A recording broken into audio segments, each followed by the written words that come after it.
Nicolas Cage comes from Hollywood royalty. Born Nicholas Kim Coppola, he's the nephew of famous Hollywood director Francis Ford Coppola. However, wanting to distinguish himself from his famous uncle, he changed his surname early on in his career to Cage. I don't ask Francis advice. I did when I was much younger, like when I was starting out and I spent time with him. For some reason, we haven't seen very much of each other, just probably because we're both busy. But no, I asked him a few questions. I can remember 2 of them, where he said, what makes an actor great is the personality of the artist. And that was interesting to me because it seemed so simple.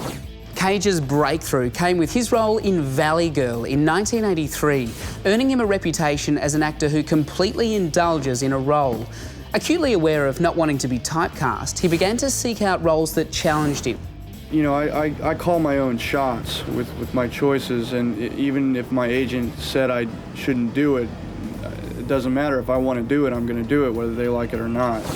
Cage began to make a name for himself, playing peculiar or violent characters.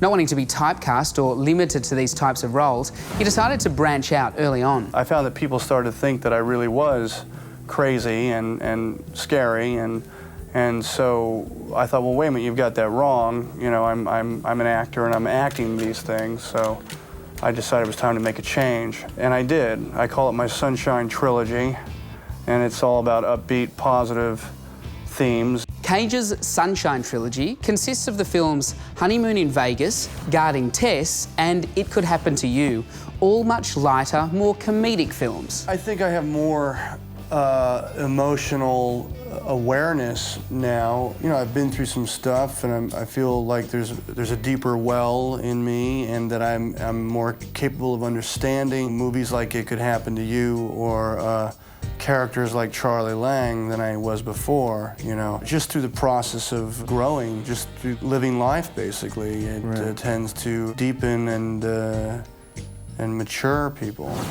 After the Sunshine Trilogy, Cage decided it was time to get dark again with films like Kiss of Death and Leaving Las Vegas, which won him his first Oscar.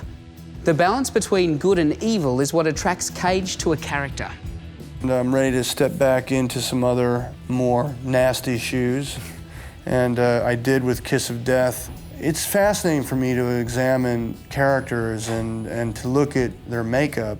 It's always a challenge not to be too good or too bad, because people are much more complicated than that. After winning the Oscar, Cage changed course again, this time moving into action flicks. He made 7 action films in 4 years, including Con Air, Face Off and Snake Eyes. It all started with The Rock, from producer Jerry Bruckheimer. We chased Nick right from the beginning. I think Scott had Nick in mind when he wrote the piece, and he was the first actor we went to and the last actor we went to, and we just chased Nick until he finally said yes. I had always wanted to experiment with the action genre, but nobody would really see me in that light until Jerry Bruckheimer came along. I like what Stallone has done, and I like what Schwarzenegger has done. However, I think I'm very different than them, and if anything, I'm trying to continue with the same very intense character work that I've been doing for the last 17 years. I'm just excited at the possibility of maybe bringing action movies back to what they once were. I mean, he's all the things I kind of expected he would be. And I'm seeing a bit of that sign of him that I always, you know, from his earlier films. You know, he's a bit nuts, which is lovely. I have to say that whether I wanted to or not, I did most of my own stunts in this movie. It just sort of worked its way out that way. They just wanted to see my face on camera, so yeah, there were explosions, you know, 5 feet behind me, flaming helicopters dropping right behind me, you know, ball-bearing bullets over my head. So there was a level of intensity, fear, you might say, sure. I mean, I have to be honest about it. Yeah, it was scary. Cage has had many high-profile relationships with actresses such as Penelope Cruz, Sarah Jessica Parker and Patricia Arquette, who he was married to until 2001.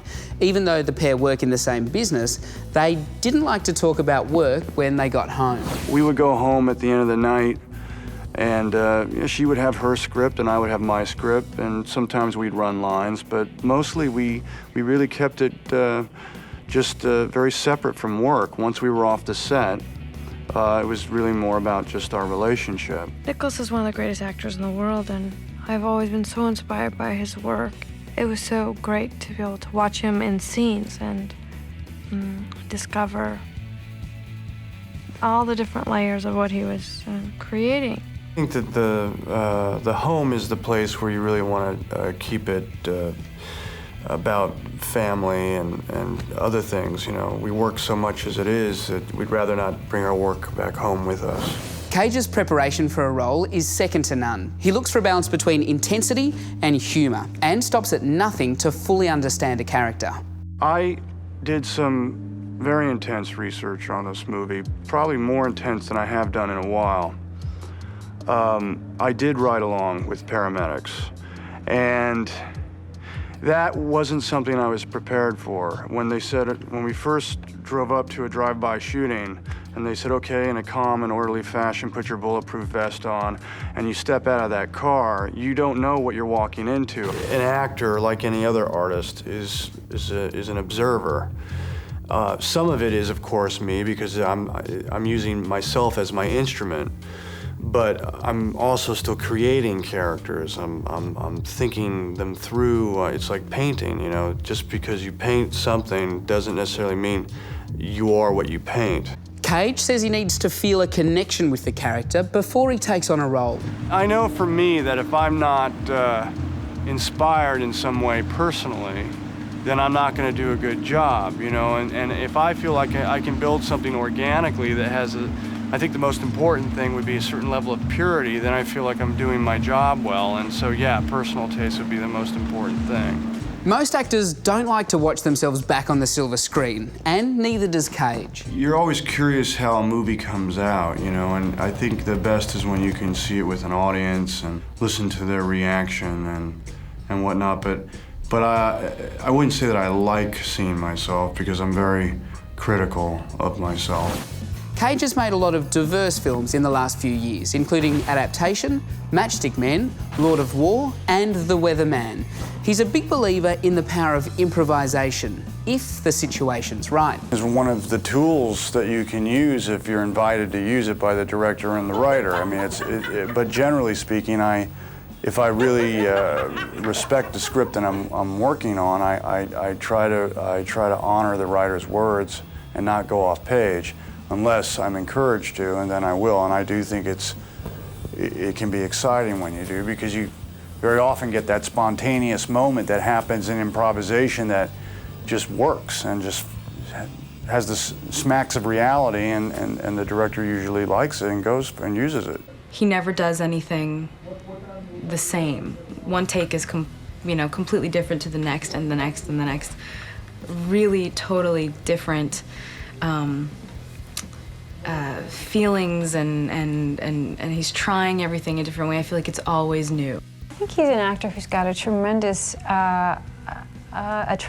imagination, and he's incredibly detail-oriented, you know. So I think he's always searching for what he believes the character would do in a situation, no matter how far-fetched it is. He's wants to make sure that every kind of little, you know, tiny part of it is right, that he feels that he's in a place that's truthful. He was deliberately trying to make me laugh in my close-up.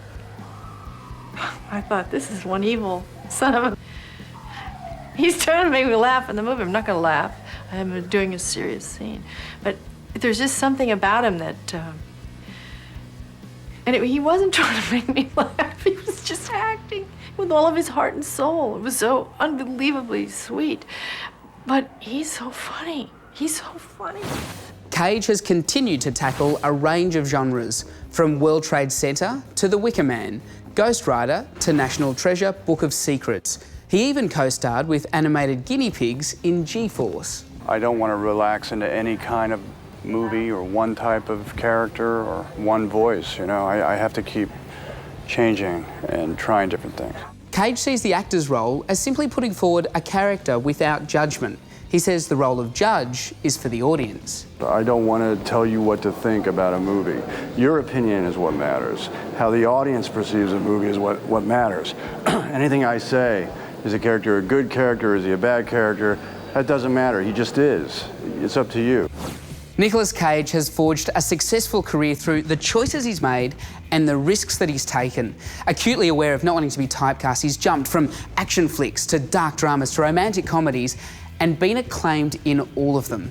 And best of all, Nicolas Cage keeps audiences guessing. Stay tuned to Star Picks for all the movies you know and the actors you love, broadcast in glorious high definition with 5.1 surround sound where available. For more of the best in entertainment news, check out your Movie Network channels. It's altogether better, on screen and at mnc.tv.